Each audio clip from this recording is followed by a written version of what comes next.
Sega.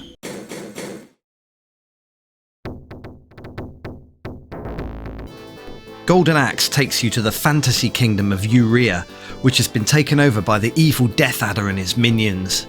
You play as 3 heroes who have each lost family and friends in the conflict, and fight your way across the land in order to defeat Death Adder and release the king and princess, who he's holding hostage. First, we'll look at the 1989 arcade version, running on System 16 hardware. This I'll emulate in MAME. Then we'll check out the 1990 PC-DOS port, which I'll run using DOSBox so we can see how close it gets to the original. The arcade version released in 1989 and could be installed in multiple cabinet types. The picture here shows an upright unit. The game allowed up to 2 players to play at the same time.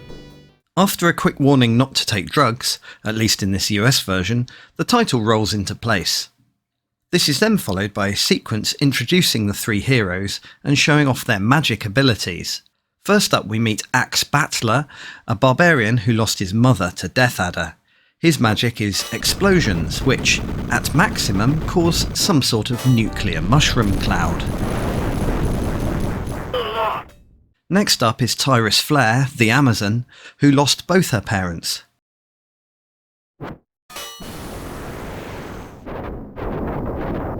Her magic at maximum calls in this impressive dragon.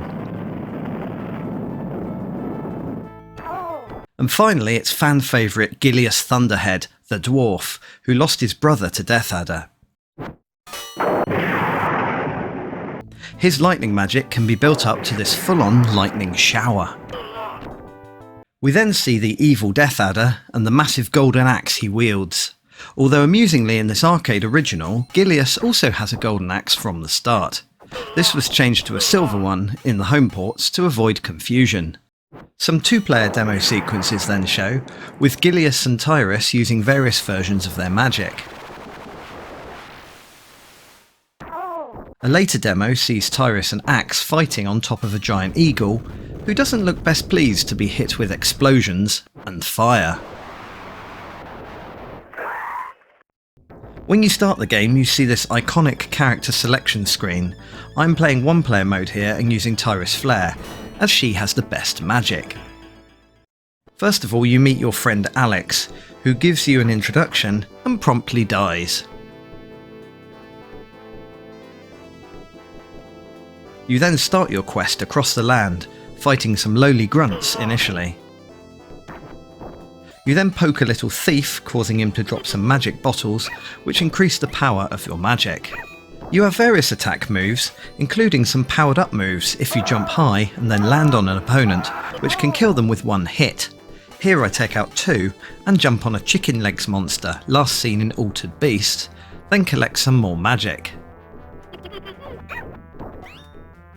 At the end of this stage it turns to evening and you fight 2 big guys with hammers as the end of stage boss. After you've beaten them you get disrupted by a thief in the night and again have to poke magic out of him. You then get these interstitial scenes telling the story before venturing into Turtle Village where the locals seem really short. You can knock some bad guys off the island, or let them fall off themselves. A rideable dragon appears just as the whole island begins moving with these impressive wave effects. It does slow the game down somewhat though.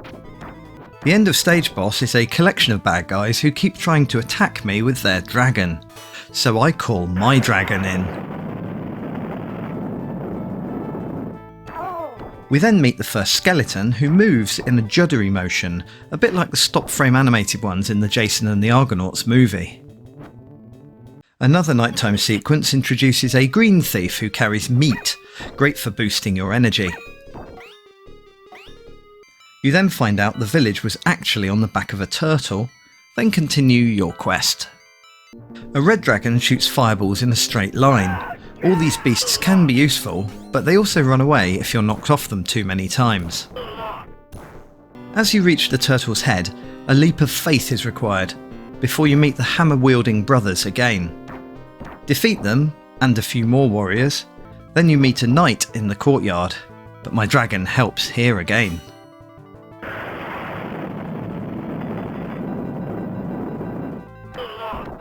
Another night packed with thieves follows, and another map. Then you set off onto the Fiend's Path. This basically sees you boarding a giant eagle, which has a problem with skeletons on its back. As you move on, the whole level starts moving and feathers start to fly. Plus some stone warriors try to slow you down. Defeat them and poke some more thieves in the night, and then you learn you were indeed on an eagle as you approach the final fight. After defeating some more skeletons, you make your way into the castle and meet a couple of fetchingly pink knights. Several continues later I defeat them and wander into the final battle arena. Snakes, or are they maggots, make their way to the pile of bodies at the back, which then becomes Death Adder. Lovely.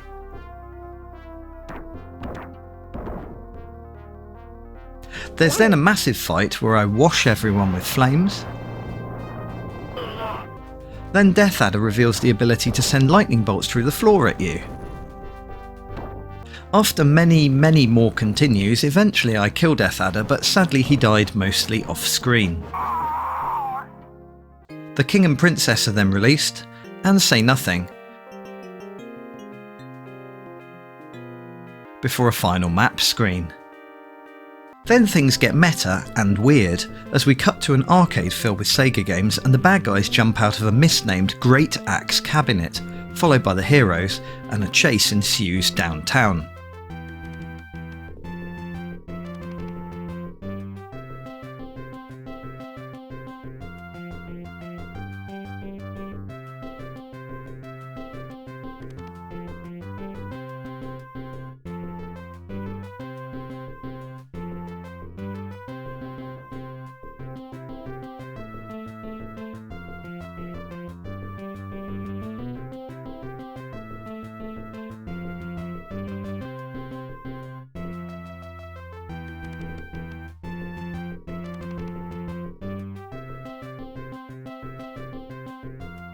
Maybe this could have been a novel sequel, who knows?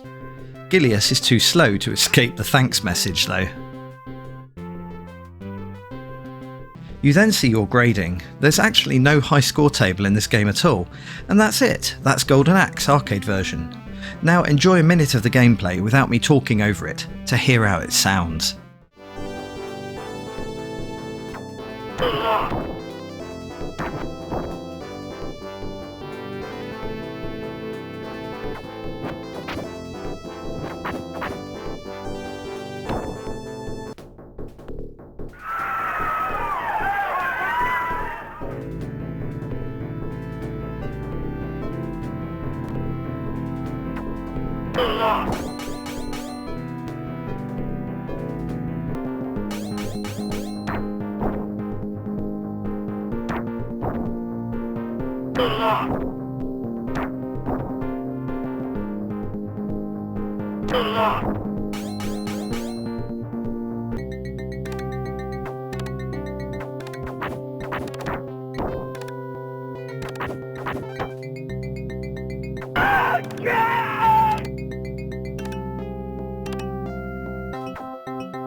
The DOS port released 1 year later in 1990.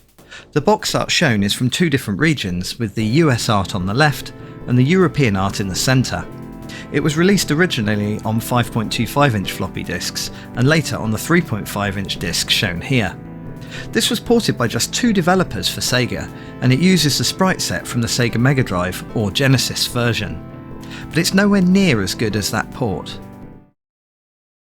The intro is heavily simplified from the Mega Drive version.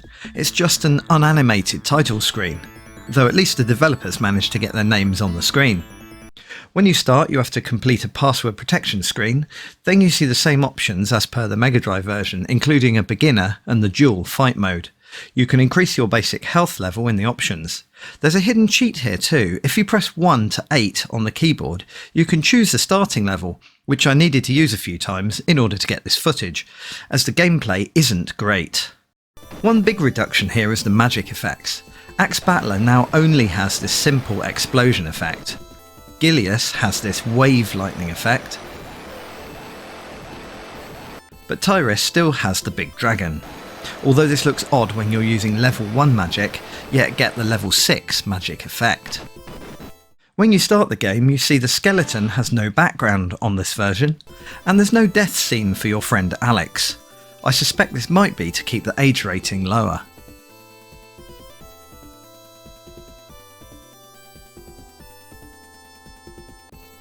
You then see that your character moves about in a rather clunky way. Unlike the arcade where you had to tap left or right twice to run, on joystick, as shown here, you start to run if you push all the way left or right. It's a bit confusing. Another issue is that it's extremely easy to get caught in between any characters, who then bop away at you until you fall down. The thieves look a bit odd too. I should note that I'm running the game in DOSBox, not at maximum speed, as parts of the gameplay and animation run too fast if you do that. You can also see it's hard to even jump up to the top level here, and aligning with thieves to hit them can become difficult too. Level-wise, things play out much like the arcade from here on though, but it's much more sluggish and badly animated than the Mega Drive version.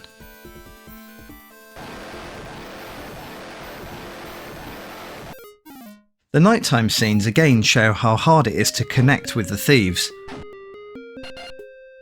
Before the map, which seems to have gone on a diet, is shown. They could only afford a blue pen in this version. Stage 2 lacks the villagers at the start, but you do see some eventually. Boy, they're fast. The dragon here was a blue one in the arcade, but the red one instead in this version. The dragons run off in this version far too quickly too. There's also no waves animation. Things get odd in the final boss battle.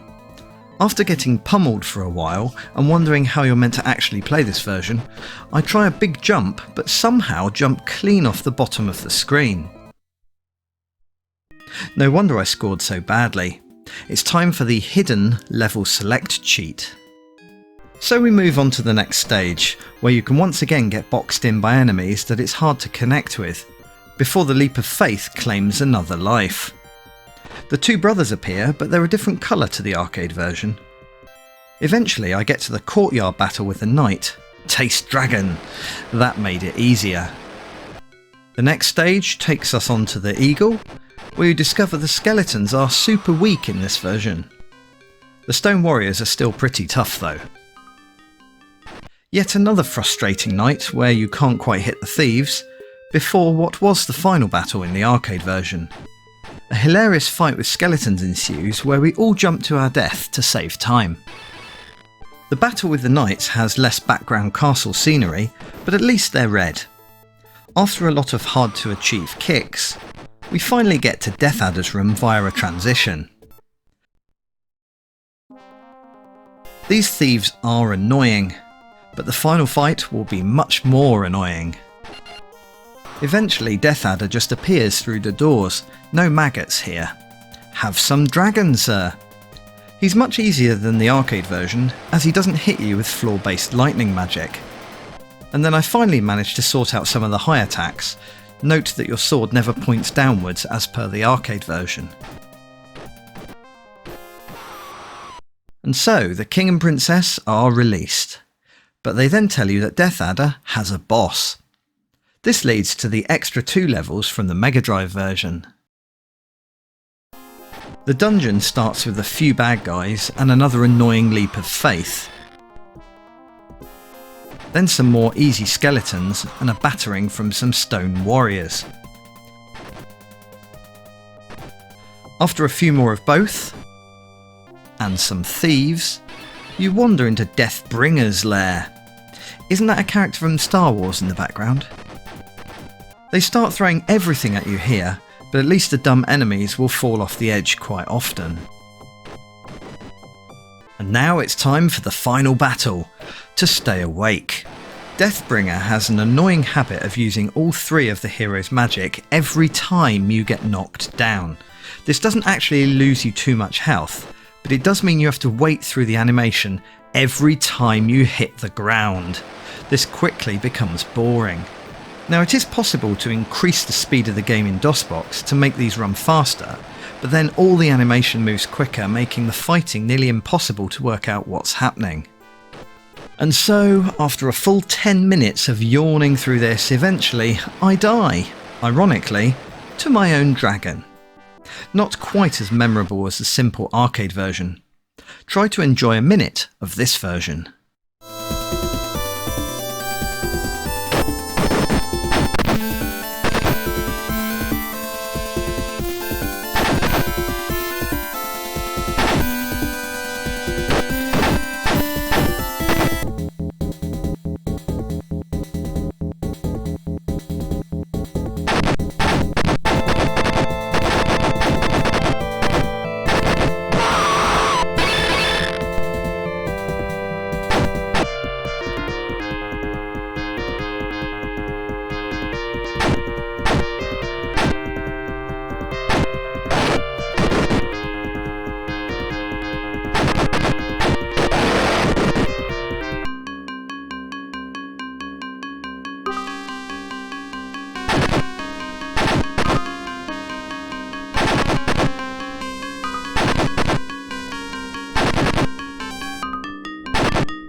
Let's compare 4 locations from the game to see how the graphics were tweaked. First, here's the character select screen from the arcade. Wiping across to the DOS version, you can see the background goes missing and the skeleton went on a diet. Next, here's a shot from the opening level as Axe faces a thief. Wiping to the DOS version, note how the thief looks very different, as well as the level being made up of many more tiled elements of scenery. Here's Gilius at the Turtle Village. The colours in the arcade version are all very muted, meaning the sprites pop out, enhanced by black borders where necessary.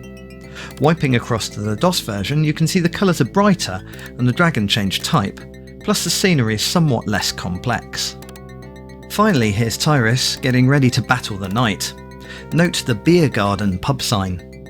And here's the DOS version with much more obviously tiled elements and simplified scenery. The character sprites are very faithful though, but there's no beer garden in this version. Let's put both versions head to head across various moments from the game. I won't include the tedious Deathbringer DOS battle here though.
Golden Axe in the arcade is a classic title from the era which was reinforced by a very strong Mega Drive or Genesis home port.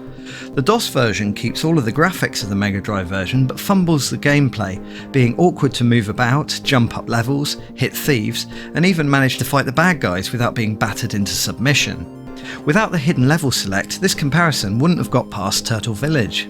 I came into this being mildly impressed with how close the DOS version was to the Mega Drive, but then the gameplay disappointed me entirely.